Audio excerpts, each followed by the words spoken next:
Gonna start with chorde is mis OMP agus should lewer vas rud nach den kom le tamlin ach vartig mé couple lewer a vas dief rent lewer a le me ledeni K can on ken or show a history of Ireland in 100 words the Sharon Arbuthnot Moirin Nivoyanig and Gregory Toner agus is lewer glote is show tá me kan rud an chun spoide choraf in game show Berige dan se seo liv.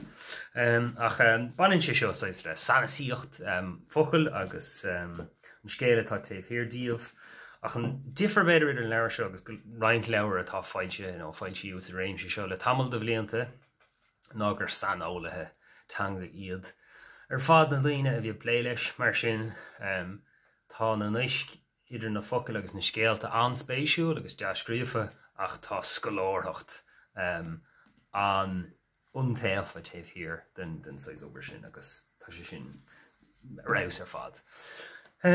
Tá ceist ordaíoch roinnt uaireanta le déanaí agus leabhar mar seo a bhaid siú agus an cheist bhíann ná an bhéadach gur leagháil chultúrtha atá gceist agus chuirce sin le béidir an farscríomh Crack Baby agus Mother Folklore agus na leabhar sin tá bainteach leis an guntas The Irish For you can tantar an géad leabhar ach pe an teir ach sínom gur chuic ina leisiúd gur leagháil chultúrtha bhí gceiste sin go raibh sé tógáil rud ag an bhain leis an gaige cinna lína á bhaint an ggóthaíochs agus a bhaint las as sin.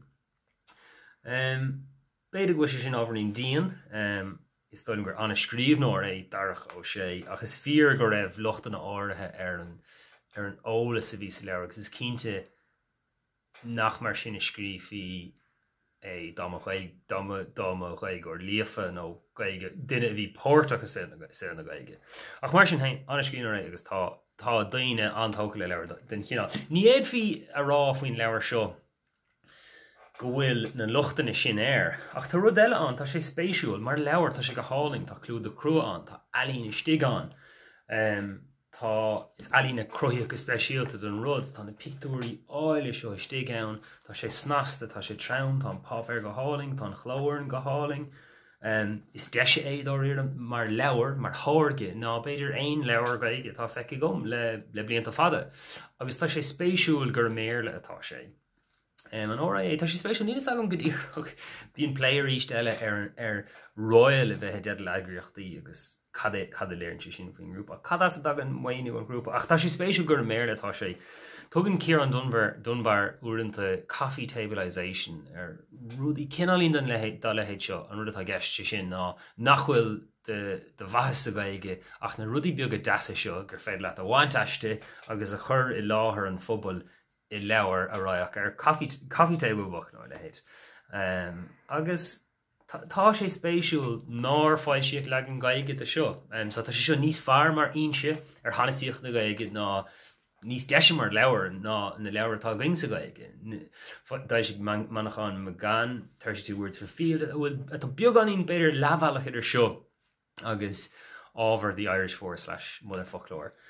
Ach céan fá nachhfuil leabhar gaige dá lehéid seo going ag na gaile le léamh faoin stuff seo. Céim fá go gaig an gaig or dul trí lunsa agus trí rámí tagartha an bhéirle le techt ar ólas spéisiúil iontoch faoin gaige.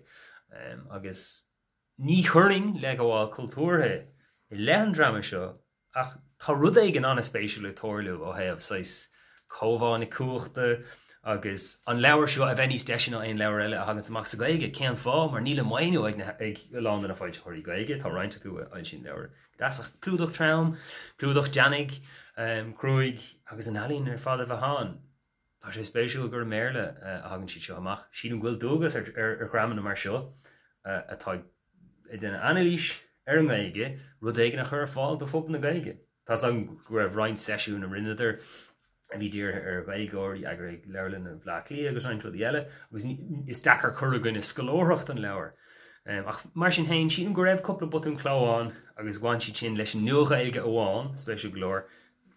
Coppla ceannach go beidir go bhain siad le legannacha litrithe réamhchaidánacha a coppla ceanna eile siad gur butún chláán agus neacham aon butún chló sa bhéirle. Rud eile a léirn rud spéisiú le stoilm. Beidir go léigh mé tá mé tuisih bheith cáintach faoi tá tolas is jig on a rouse ar fad. Law in the middle of the floor. In present-day Ireland, an law appears on signposts and buses to indicate the town centre. Law term denotes a mid-term break, because nascan sé sin an tlí go raibh gur athraigh an chial ó floor to middle, sé sin urlór agus a lehéad agus rudí anspéisiúil.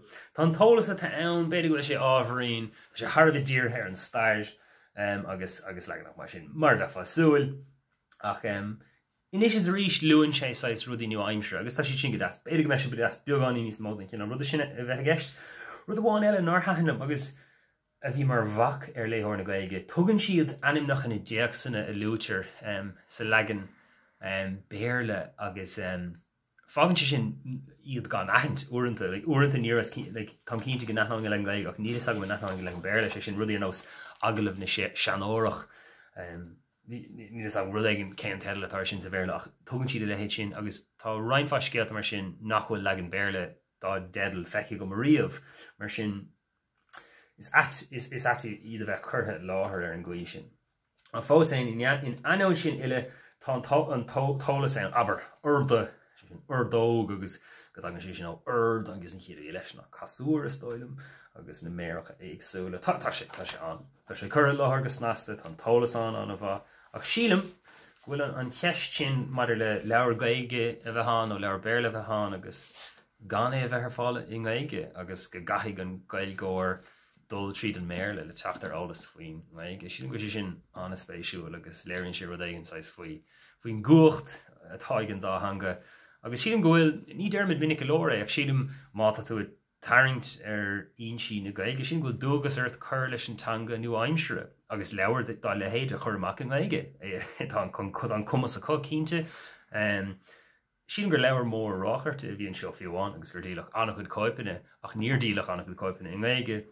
Sa rís cad atálainn sin tá cumas béarla níine sin ar fad a lánacha gur Gaeilgeoirí ar áir caidaníad nó gur daine a bhfuil roiintantanga chu agus níl siad sin ag aclú na Gaeilge ag á húsáid mar hanga chumarsáide nó mar hanga léthireachta agus baininn sé sin an Gaeilge. So sílim gur cuid de phróisis an cholínathe atá an défá rá agus dá bhrí sin neadar an dúring leháil cultúrtha ar ach tá rud éigen is cuid den cholínú atá gceist leis an leabhar agus is sampla de chuoine a bheith tógáil rudaí an Gaeilge agus gan a bheith chur mór an rudaí arás nó ar las natanga nó ní hagan mór an as an bro sé seo don Gaeilge ná do chaintúirí natanga agus go deban ládríonn sin an béarla. So tá si go sin chunspáideach go Lordaíomh. Well, éanamh le rá an faoi tá an tolas an raus. Tá na faoinsaí de sé an snasta tá sé anna scoláir ar fad.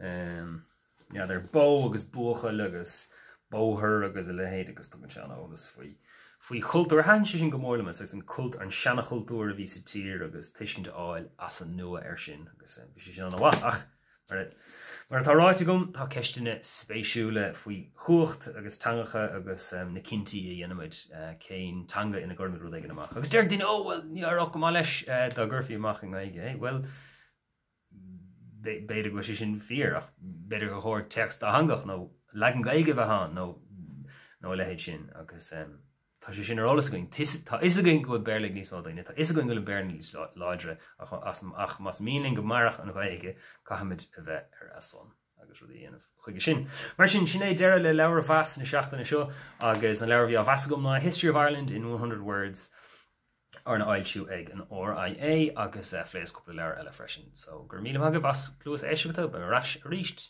le go luath le cúnamh na néithe.